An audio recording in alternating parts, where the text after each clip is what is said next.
Hey everybody, Lenn Johnson, Polaris Ambassador. Today, look what we got. It's a crated snowmobile. This is the new Dynamix that we ordered this spring on Snow Check. So today we're going to go through setting it up, show you how it all works, and I'm going to be very excited to start riding this thing. So Nate is our tech here at HK Powersports, and he's going to be helping me get this thing ready for the snow. These are reusable crates that they use. There's the VR1 Dynamix. Okay, we got it inside. Now we got to start putting it together.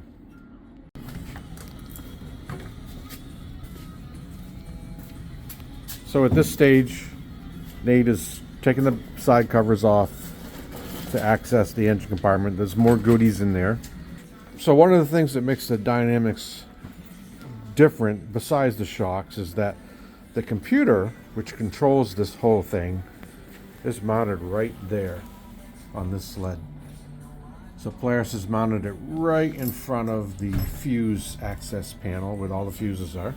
And if I understand the way this works, there's a sensor in there that senses three-dimensional movement of the snowmobile and adjusts the shocks based on the inputs from that sensor. And obviously, with today's technology, it's very quick. It responds within milliseconds of movements and transmits that information to the computer, which then tells the shocks what to do. So look at the size of these shocks that Polaris is using on the Dynamix. I gotta hand it to Polaris. I see a change from last year to this year. Look at the access to the chain case adjuster. You can get your hand in here now because they changed the design of the muffler to give it clearance so you don't have to take the exhaust off when you're servicing the chain case. Brilliant. Another change I noticed is this new clutch guard on the secondary clutch. Between that and the plastic where your knee is when you're riding, that's something I haven't seen in the past, at least on the Indy models. Great idea though. All right, now Nate's got the skis on. Say hi to everybody, Nate. How's it going? So Nate started right out of high school 2018, yep. as a mechanic. He's a dying breed here. And he loves his job, right Nate? Oh yeah. Okay. Love it. Again, at HK Powersports in Hooksett, New Hampshire. This is my dealer that we use for our sled this year. I do bounce around because I like to help out all the dealers in my immediate area in New Hampshire. Okay, we're going to talk a little more about Dynamix. If you look, this little plate here that's covering a wire coming from the computer that goes down, and it runs down this plastic cover here that they've used to protect it. That's a really good idea, Polaris. Good engineering, guys. And then from there, you'll see a wire right here. So you got a wire that's going down around, coming back up to the front track shock. And then there's another one right here that runs over to the rear track shock. Because both rear track shock, front track shock are controlled by the computer, as well as the front ski shocks. Torque bar that goes between the rear idlers, the upper idlers, and the front, well, I should say the mid suspension point, has been really beefed up in this area, and it's made out of aluminum. That's something that I didn't notice when we were driving these back in West Yellowstone last spring. So maybe a few production changes on these models, probably based on R&D with these guys working on stuff. Good job, Polaris engineers. On this model, we went with the 135 Cobra track. We do plan on studding it. That's a good all-around trail track. I've got the same style track on my 24 Assault. That makes it easy to come out. So that rear guard comes right out. Nate's showing us how it comes out. So we have two little grooves in here behind your plastic panel. sits down in, and it just goes right in with the quarter turns. Easy belt access for changing your belt on the side of the trail or trailer, wherever you got to change it. And obviously that's there to protect, you know, us in case the belt explodes, which doesn't usually happen on a Polaris. They're very, very good on belts. So part of the PDI when these guys are assembling sleds is they clean the clutches up. They use a special solvent that removes any kind of oil or any residue that could be on there. So here we have the side covers for the Polaris, and I'm noticing some more improvements. Engineering is definitely on top of stuff. The foam looks a little bit better, it fits a little better, and there's this additional piece here that I don't remember seeing before. I remember seeing this one. So definitely some quality improvements on the side cover. Another item that Nate addresses is the track tension. He's going to, once he gets the engine running, spin the track a few times, get it aligned, set the tension. And a little tip for you guys that are watching this video, and ladies, is that track actually stretches quite a bit the first 100 miles or so. So after your first ride, when you bring it back into your shop, if you're mechanically inclined and you know what you're doing, I would reset that track tension, because it does stretch quite a bit, especially if you stud it. Same with the belt. The belt deflection needs to be adjusted also. So Nate is right now gonna set the belt deflection on the belt. So we found the belt's a little too tight. So Nate's gonna screw the adjuster in. There you go. And the actual measurement for this is not based on how far it rides up in the secondary. It's based on 1.5 inches of deflection at 10 pounds. My highly calibrated arm, because I've been doing this all my life, kind of knows where that is.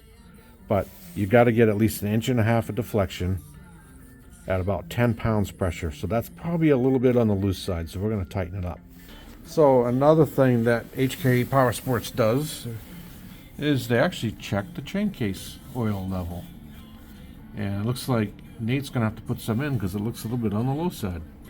Now Nate's going to be adjusting the handlebars. At this point, Nate is now putting the windshield on. So at this point, I am plugging it all in to run it up on Polaris's digital wrench, check, seeing if there's any codes or whatnot from the factory, any updates or anything that might need to be done, and to send Polaris their service report so they have a baseline on the sled, for the first setup and whatnot. They can look back to check for anything right from the start. So when we go to service it or whatnot, they can look and say, oh yep, there's a first service report sent this many miles ago or whatever. We can check over these things, some stuff just to help out Polaris. They require us to send a service report anyways for official setup. Another part of the PDI process would be topping off the oil. So Nate has already filled the battery with electrolyte. He's got it on the charger. But here at HK, they actually have a brand new battery that's been fully charged, ready to go. So they just keep rotating the inventory.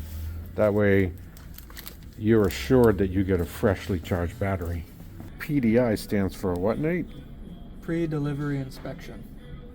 So that's basically our whole setup of the machine, our full checklist, make sure we hit every mark, everything that we have to do, we don't miss anything, don't miss any fluids, any bolt torques, anything like that.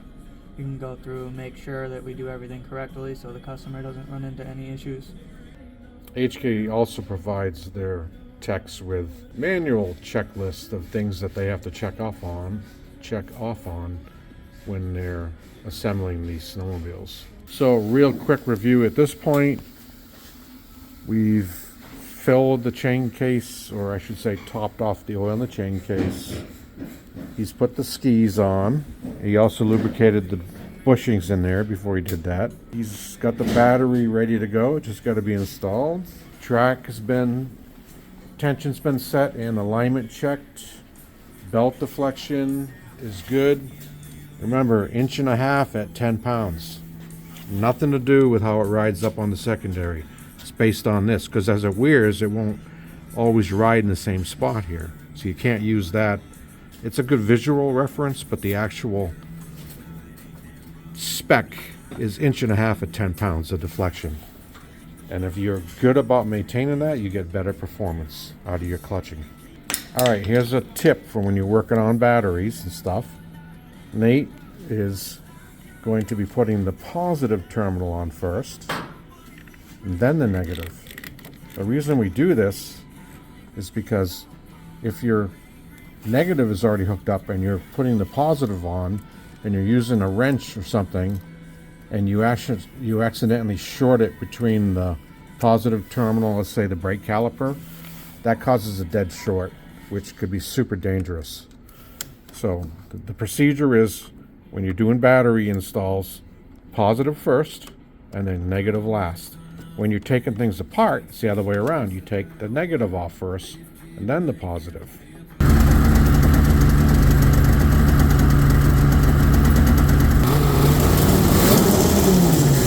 So you notice the sled smokes a lot when you first fire it up, and that's because of all the assembly lube that Polaris puts in the motors when they assemble them. Plus the break-in procedure on these is the oil pump adds extra oil for the first 12 hours of operation. I could be wrong. It might be the first 2 hours and then it's extra fuel, but there's a break-in procedure that's built into that ECU that helps the engines break in properly to extend the life and make them super reliable. We left the bumper and the flap off because I have to stud it and I have to put tunnel protectors in, and you got to remove those to do that, so why put them on? All right, Nate, I'm gonna say thank you for all your awesome work, and it was a pleasure meeting you. Nice to meet you too. And we're gonna see you on the trail, right? Oh yeah. All right. For What sure. do you ride? I ride a 2022 Chaos 155 850. Awesome. So you're a Polaris guy. Oh yeah. Thanks again. All right. Thanks. Hey, Lenn Johnson, Polaris Ambassador. I'm here at HK Powersports in Hooksett, New Hampshire, with my good friend Hank. Hi, Lynn. How's it going, Hank? So Hank's my salesman. He's the one that I went to see when we priced this sled up to begin with. And we got some paperwork to do, right? We're on one more signature.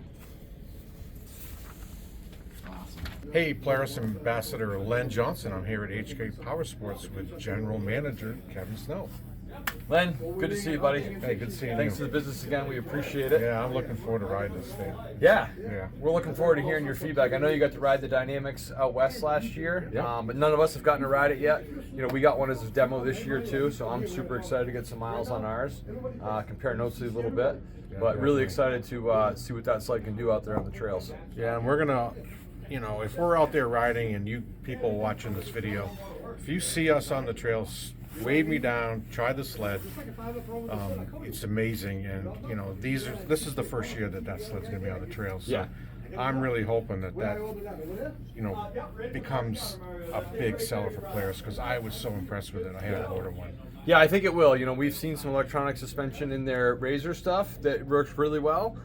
We've seen it across the snowmobile industry and some other platforms, but what Polaris has done with the rear skid and the front skid combined, I think it'll be really exciting to see what that package does in the snow. Yeah, well, thank you again for Yeah. being my dealer. Happy to do it, man. We appreciate it. And we're at HK Powersports in Hooksett. They also have a Laconia location. Yeah. If you're looking for a Polaris, they got them. Yep. There's plenty of stuff in the inventory. Yeah, happy to help you out. And there's snow in the forecast. Yeah, let's Thanks. go riding. Thanks, buddy. Thanks, Congratulations, Len. Hey, I'm Thanks, looking man. forward to riding. You're going to come with me this year? Absolutely. You are? Absolutely.